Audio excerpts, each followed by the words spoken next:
It's starting to get a little lonely round here. The chair next to me is empty, and for the first time in almost a year, I have plenty of coffee left in my kitchen. On the plus side, the smell's improved. This is Partners in Crime with Adam Croft and... Not the other one.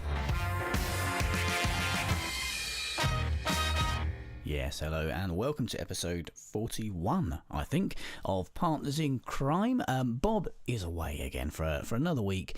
He should be back here next week. I believe he's off filming at the moment, so you're left with just me trying to banter on my own for another week. Got a great guest this week. We always have great guests, but this one is really one I've wanted to get on for such a long time. Jenny Blackhurst, an author of psychological thrillers. Fascinating interview coming up with her a little bit later on. But first of all, I think we probably should mention the very sad news that Scott Pratt, crime fiction author and writer of the Joe Dillard series, sadly died this week in a diving accident. Our thoughts, of course, go out to his family and his friends and his readers. Very sad news there about Scott Pratt. In other news on crime fiction, slightly more upbeat news, I hope. Ian Rankin has spoken to the Irish News, and he has mentioned that a scriptwriter is currently busy working on a reboot of the Rebus TV series. So Rebus, which disappeared from our screens a few years ago, looks like it's going to come back. Of course, currently touring in theatres around the UK as well. So lots more Rebus to come. Just when we thought we might not be seeing any more, it is back with a bang. Something else which is back with a bang is Granite Noir, the wonderful Aberdeen-based crime writing festival. The launch of the 2019 festival happens this weekend. It's going to be kicked off by Stuart McBride, who is an Aberdeen crime fiction author and also friend of the podcast.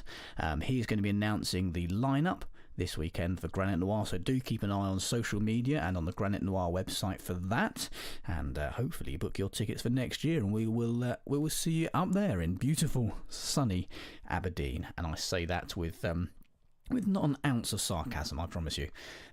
In other news, personally, what have I been doing? I've managed to get a little bit of reading in. I've had a little bit of free time, not a whole lot. And I am currently reading the upcoming, not yet out, R.C. Bridgestock book, which I'm hopefully going to talk about in a couple of weeks' time on the show. Their publisher has very kindly sent me a copy and asked me to provide a quote for the cover, which I will gladly do, and it will be a very, very good quote. That's all I can say, because it's an absolutely excellent book, as all of R.C. Bridgestocks are, and they are lovely, lovely people and very dear friends of the show as well. The show, as I say, is sponsored very kindly by Kobo, the world's favourite local bookshop, perfected, I should say. I should get it right.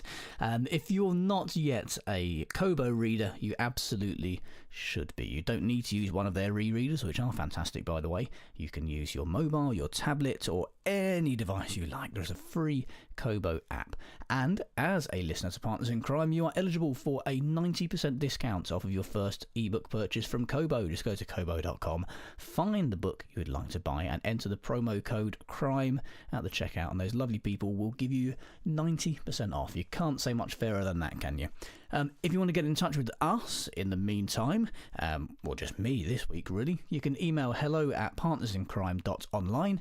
Our website is partnersincrime.online. We're on Facebook as well. We've got a Partners in Crime Facebook group now where you can go and discuss crime fiction and the show and the guests, and interact with Bob and I as well.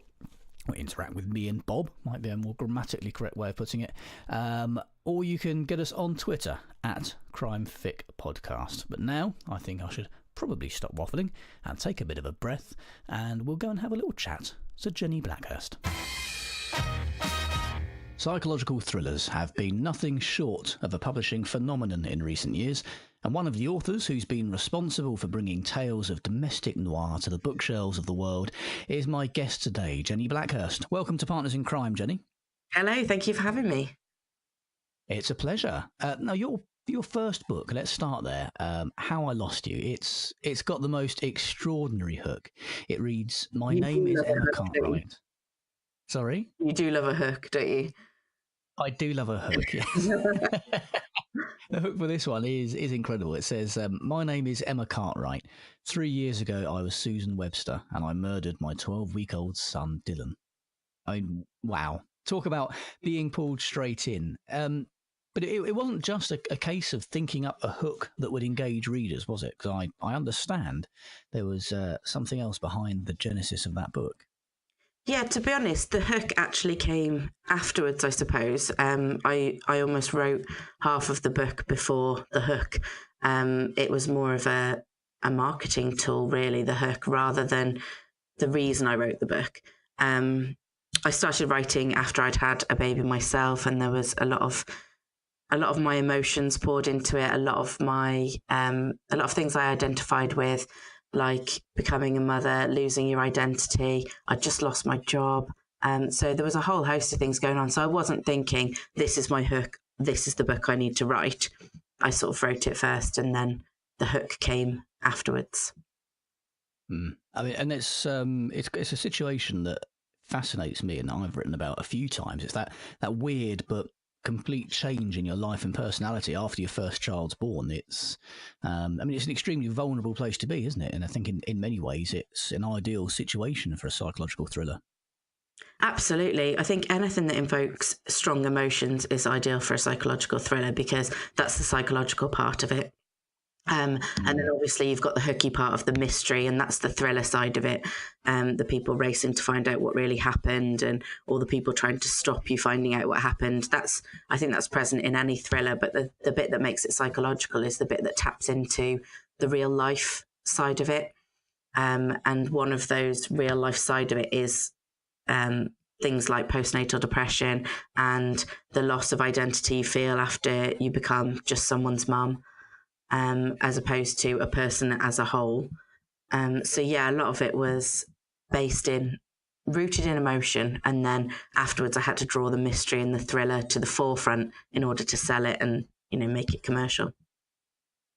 And it's a vulnerability, I suppose, as well, isn't it?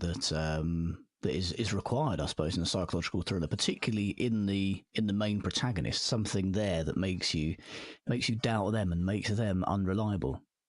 Absolutely, and I think you doubt yourself anyway when you've had a child and you're always exhausted, and you sort of no longer know what up and down is. You're all over the place, just through the exhaustion, but also through the hormones and the massive changes, and the fact that you're not in control of your own life anymore. You are literally dictated to by this tiny little bundle of terror.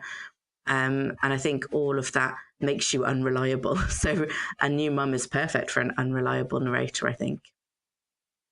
It is, yeah. I mean, the thing that fascinates me about psychological thrillers in general is how it can kind of appeal and apply to everybody, because generally speaking, you've got a normal, fairly normal person on the surface of things that we can all relate to, and then everything gets turned upside down. And that for me, I think, kind of sums up the psychological thriller. It's almost a crime novel from the point of view of the person affected.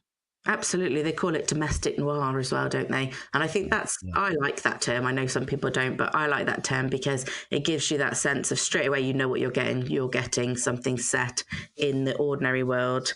It's something you can relate to. It's something that could happen in your home. And then you take ordinary people and you do terrible things to them. And that's essentially the essence of a domestic noir. And it's brilliant. I love it. And I also love the kind of the ideas. I've read a few interviews that you've done and a few articles about where your ideas and where your books have come from. And I've heard a few different authors talk about where their ideas come from, but the idea and the title, particularly for Before I Let You In, was really quite interesting. He says a little bit about where that title and where that idea came from. Where did you dig that interview up from? I might have done a little bit of Googling 3 minutes before the interview. So the title came from a song that I heard. I was at a party, a family party, and it was a disco, and a song came on, and it was Al Wilson's I can't remember exactly what the title of the song is, but it goes, "You knew damn well I was a snake before you let me in." And the whole story behind that song about a woman who she sees a snake dying in the road and she takes it in and she tends it and she nurtures it back to life. And then the snake bites her. And the snake says, as she's dying from his poison, the snake says, "Well, it's not my fault. You knew I was a snake before you let me in." And I just had to write that down really quickly on a napkin. And I knew that was going to be my next book. Like, you knew I was a snake before you let me in. And I wanted the title "Before You Let Me In," but my editors said that it was the perspective of it was wrong, so it changed to "Before I Let You In." But that was close enough for me because it had captured what I wanted to capture from it. Well, yeah, it's just something that gives you that idea and sparks that that moment where your eyes just light up and you think, "I've got a book here." That's it. I think it was more, I've got a concept. But I think what happens with me is sometimes I'll have a few different ideas like that sparked, and sometimes I have to take a few and mash them together. So I'd already had an idea about a psychiatrist who had a patient who wasn't quite what they seemed. So the patient knew more about the psychiatrist than the psychiatrist knew about the patient. And then with that being the one concept, and then I had this idea sort of almost separately, but I knew that they would mesh together very well. And then I wanted to write about friendships and how I would use the term toxic friendships, but I think that female friendships, they can all be slightly toxic in a way, if that makes sense, without wanting to offend all of my friends. I think that because you're quite dependent on your friends, and I think sometimes that relationship can get slightly too dependent. And so that was another theme that I wanted to use. And I think I managed to use all three in one book, which blew 3 ideas out of the water in one go. I think, thinking of psychological thrillers in general as a genre, I think for me the shock a lot of the time comes through the person, the character who's supposed to be innocent and benevolent, turning out to be the absolute embodiment of evil. And in your third book, The Foster Child, you take that to its absolute extreme with the concept of 11-year-old Ellie Atkinson, who appears to be an incredibly dangerous human being. Where did that idea come from?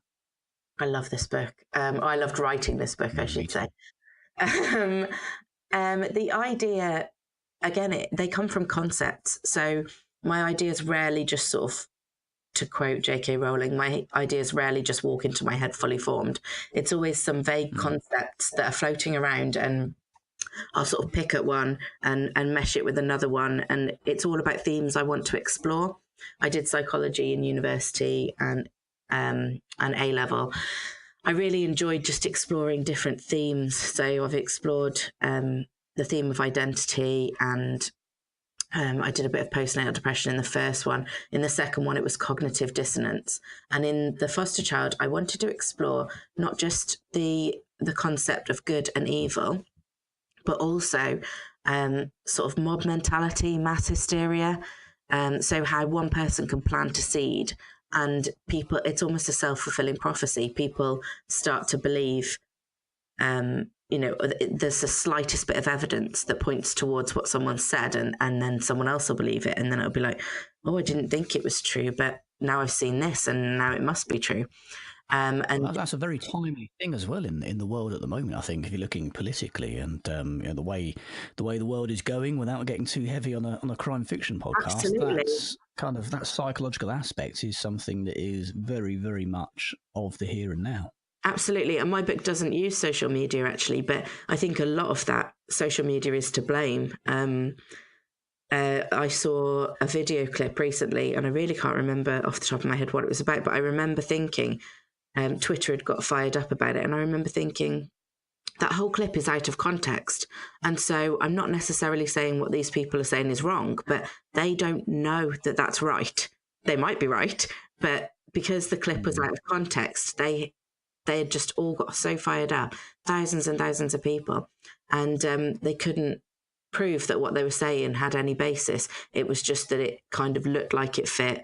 And with this clip taken out of context, it was torch and torch and pitchforks. That's what I'm trying to say. And I just thought, wow, that's fascinating from a psychological perspective, how thousands of rational people can look at this and not one person can question and say, or there were a couple, but the vast majority were not saying, where's the context to this? Like,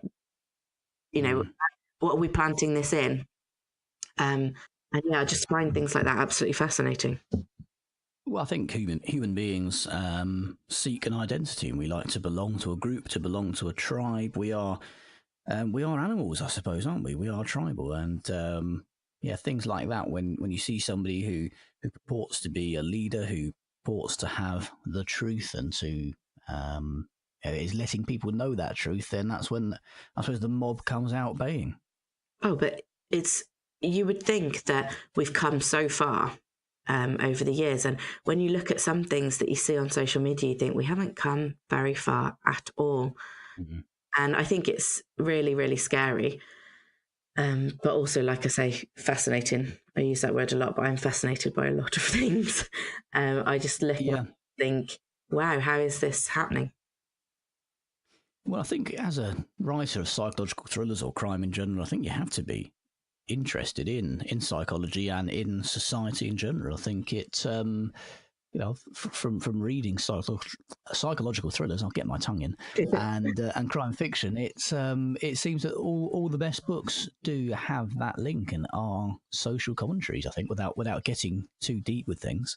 No, I think that, again, you can't use your books to push an agenda or to push your opinions on people, but I think that every book ever written is coloured slightly by the opinions and experiences of the writer. And I think that some of the best, or all of the best writers I know, are people who constantly question things and constantly look deeper when they see something in the news, and they look deeper at that rather than just accepting things on face value.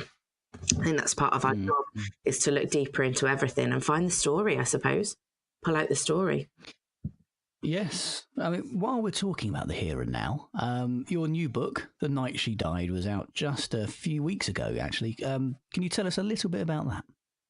I can tell you a very little bit, because my elevator pitch is very short, and it's basically about a woman who throws herself off a cliff on her wedding day. And that's that. And that's all I tend to say about it, because to say much more would be to give too much away. But obviously, with it being a psychological thriller, the normal questions apply here. As in, did she throw herself off the cliff? Why? If she did, then why did she? Was she pushed, etc.? And the story basically follows her best friend and her new husband as they try and find out exactly what happened on the night she died. Well, it is it's an extraordinary idea, isn't it? And just that simple elevator pitch is it's definitely making me want to read it. I'll admit I haven't yet. It's on my very long to read list, but it's going to be bumped up a few places based on that elevator pitch, that's for sure.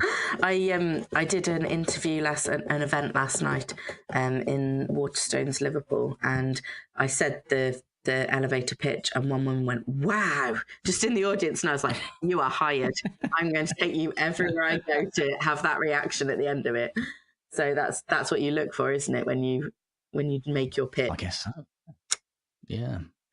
So where did that idea come from? Again, it's the sort of images and concepts. So when I was on my honeymoon in Mexico, I was walking out into the sea, and it was a beautiful sea. And it was a clear day, and as far as the eye could see, it was just pure blue. And I was walking and thought, sometimes you feel like you could just walk forever into the sea, and obviously you know that it gets deeper, but you can't see that it gets much deeper, and you just think, I can just carry on walking, this is perfect. And then that image of a woman who just carried on walking into the sea, that stayed with me, actually, and it was just that image of a woman just walking into the sea. And then afterwards I thought, and that was before I wasn't even a writer then on my honeymoon, but that image just stayed with me long enough that I knew I would want to use it one day. And I went out on my honeymoon, I brought a notepad and a pen, put my teeth back in. And then I just had some notes just basically about the image I'd had. And then a few years later, I found it and then found out that there was already a book called The Woman Who Walked into the Sea. Literally, it's called that. And so I thought, right, well, I can't really go with that anymore. But I still had this image of a woman who just wanted to get away. And it was the happiest day of her life. So why did she want to get away? And I wanted to know why this woman wanted to just keep walking into the sea, or essentially throw herself off a cliff, in my version. And I wanted to find out why she wanted to escape so badly when it was supposed to be what every woman classes as the happiest day of their life. So, yeah, it was more, again, fuzzy concepts that all came together to make a story. Wow, that's just pumped up another 5 places on my to-read list. So what's next for you? I mean, you've just had a book out, but I know you're probably not going to be resting on your laurels, are you? I've just finished book 5. So I thought you might have done. I just handed that in a couple of weeks ago. It's only very first draft. I handed it in last week, actually, and I've got a phone call with my editor at 2 p.m. to discuss what she thinks is wrong with it, basically. And then we'll go through that A very short phone call, hopefully. Hopefully, yeah. We'll go through that poop sandwich where she says, this is what I love, this is what's awful, this is what I love. And then the work begins on just sort of fixing it up into some decent shape. Wow. So that's going to be next year, presumably? Yeah, next year. Next November, usually. Can you tell us anything about it? I can, yeah. It's set in a gated community in Cheshire. And when I pitched it to my editor, I pitched it as Desperate Housewives meets Serial, because it's about a Halloween party within a gated community, and someone has a tragic accident and dies. And then a year later, a podcast appears on the primary school's Facebook page, a link to a podcast, which basically says the death was no accident, and that this podcast is a true crime podcast, and they're looking to unearth what happened the night Erica Spencer died. It won't be called The Night She Died Too, or Another Night She Died. But yeah, so it's, and then basically they named 6 suspects, and each episode of the podcast looks at each of the suspects and uncovers their secrets and what they're hiding within the walls. Wow. I don't know how you do it, but I want to read that one already, and I'm going to have to wait a year, which is... Well, we've spoken a lot about your books today, obviously, as our guest, and everyone is going to be rushing off to buy your books on Kobo, I'm sure. But before they do, can you recommend a book, not one of yours, that you think readers should go out and get? Just one. Well, by all means, more. I've read some really great books recently. Some of my favourites have been And So It Begins by Rachel Abbott. I did the event with her last night. That was a brilliant book. I'm just looking at my bookshelves. I'm sat in my office and I'm looking around at my bookshelves for inspiration. One of my favourites, I read it a while ago, but it's absolutely brilliant. It's called The 7 Deaths of Evelyn Hardcastle. Mm-hmm. So I would definitely recommend that. Stone Mothers by Erin Kelly, but I don't think that's out yet. But put it on your list and look out for it. That's the problem, is sometimes I get sent books in advance, and so I'm recommending them to everyone I know, and they're like, I cannot get hold of this for another 6 months. I'm like, okay, well, write it down and remember it.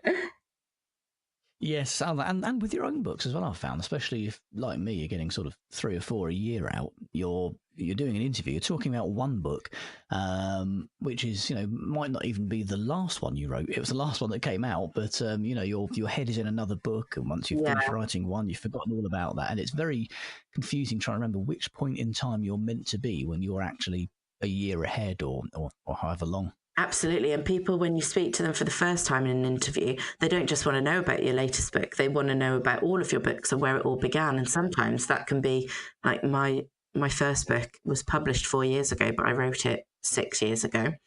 And so I'm like, it's been through so many edits, I'm not sure I really remember it all, to be honest. And yeah, sometimes you can forget that person's only just read it the day before and you haven't read it for 6 years. So they've got one up on you. And when people come up to you and they say, "Oh, Adam, I loved your last book," and you're like, "Oh, thanks. Which one was that?" Yeah. It takes you a minute to remember what your last one actually was. You're prolific as well. I don't know how you do it.